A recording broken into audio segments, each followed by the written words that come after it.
What is going on, everybody? It is your boy Nothing But Skills, and today we're going to be talking about 5 mistakes that a lot of new players do in the Division 2, including myself. I made a lot of these same mistakes when I first got into Division 2, and that's with being a Division 1 veteran. Now, before we get into this video, I just want to say thank you to Ubisoft for sending me a copy out of the PC edition of this game so I could bring you guys this content. So let's get into this video. Now, the first big mistake that a lot of new players are doing is worrying about what specialization they're going to go with. What I recommend is finding a specialization that you feel works best for you and then picking that one. Now remember, with one character you can switch between demolitionist, survivalist, and sharpshooter. You can go back and forth. So what I'm going to do is I'm going to select all of them so that way you can see what it looks like when you do decide the one you want to go with. So the first one we're going to go into is a demolitionist.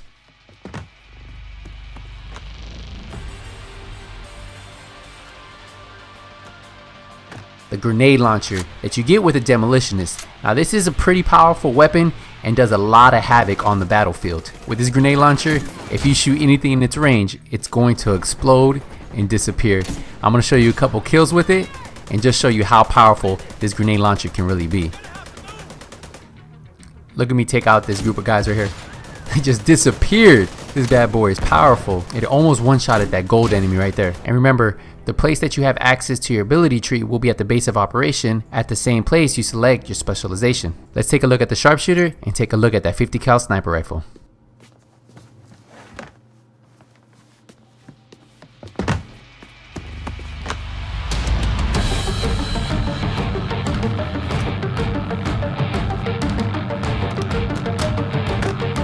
That 50 cal is such a beast to look at, and it even performs better on the battlefield. Check out this one shot on this hunter in the head with the 50 cal sniper rifle.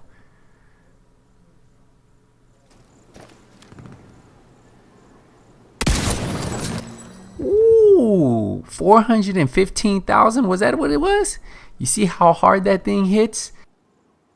Wait, no, I was mistaken, 455,000. That's why this is a beast. If you love sniping, the sharpshooter might be the way to go for you. And let's take a look at my favorite, the survivalist, and the specialty weapon you get, the crossbow.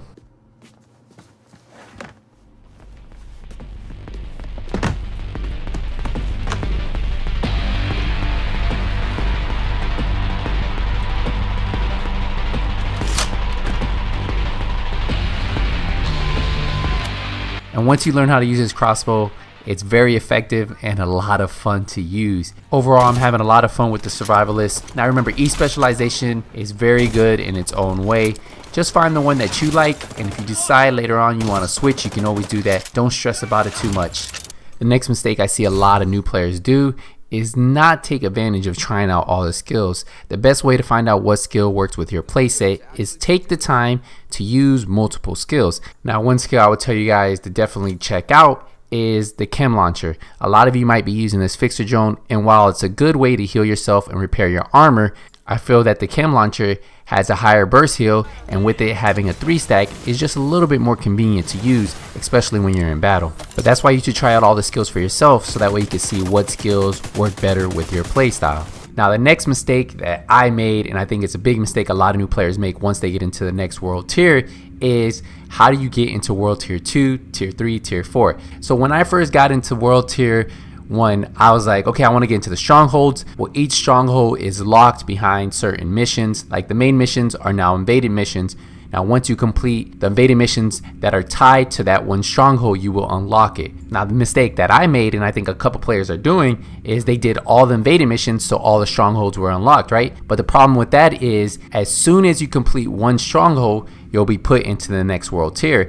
And each world tier stronghold has a gear score requirement. If you do all the invaded missions, that means you probably still got to do some invaded missions again, so that way you can farm a little. Yes, control points are great to farm. I farm a lot of control points because they have those supply rooms a lot of the times, and they can give you some really good gear. They give you armor, weapons, and it's a great way for you to level up your gear score, especially when you're trying to get that gear score requirement to do the next stronghold. So save the invaded missions for the requirement stronghold. So whatever invaded missions are required by that stronghold, save those for that world tier. So for the first world tier, when you're trying to get into world tier 2, pick the stronghold you want, then find out the invaded missions that are tied to that stronghold, do those invaded missions first, and then if you're still a little bit under the gear score, that's when you'll do a couple control points. Just remember, every time you complete a stronghold, that will put you into the next world tier. Once you get to world tier 4, that's when you're going to be capped out because world tier 5 is not out just yet. The next big mistake I see is when people are trying to level up once they get to endgame, once they get to world tier 1,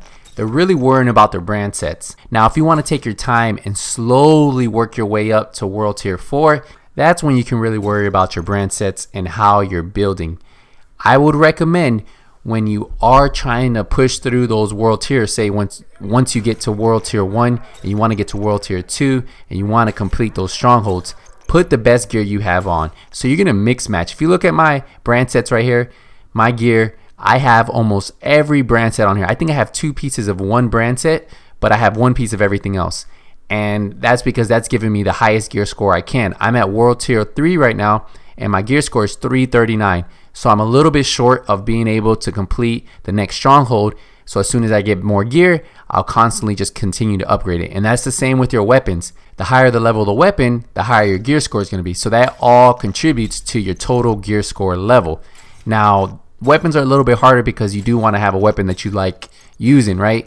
So I would recommend farming your weapons a little bit more, and hopefully you get a lucky drop and you get a weapon that you really enjoy using. The great thing about Division 2, all the weapons are really good, and I've never had really issues using any of the weapons in Division 2. I can go from LMGs to ARs to snipers, and all of them play really well in the Division 2. Now once you get to World Tier 4, that's when you can kind of focus on your brand sets. You can focus on those brand pieces and then putting them together and then hopefully creating a build that works great for you. And finally, the biggest mistake I see a lot of new players make in the Division 2 is rushing through the game. And this isn't only in endgame, this is at the beginning. Enjoy it while it lasts, guys. There's no rush into worrying about getting to World Tier 5 because it's locked right now.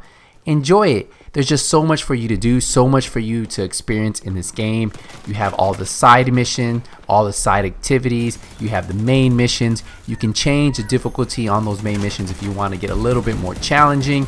You can go farming for those masks from those hunters. You can go looking for those cell phones that are lying around throughout the map. You can go looking for all the echoes that are out there. There's a lot of things for you guys to do in the Division 2. And there's a lot of different Easter eggs that have not been discovered that are waiting for you agents to discover. So that's my biggest tip. Enjoy the moment, enjoy the game. It's so fun and I'm having a lot of fun playing it. I just want to give a shout out to Ubisoft one more time for sponsoring this video. If you guys have any questions after watching this video, use the comment section down below. Don't forget, if you enjoyed the video, smash the thumbs up. And as always, if you don't see me in the dark zone, if you don't see me in conflict, it's only a matter of time. Nothing but skills out.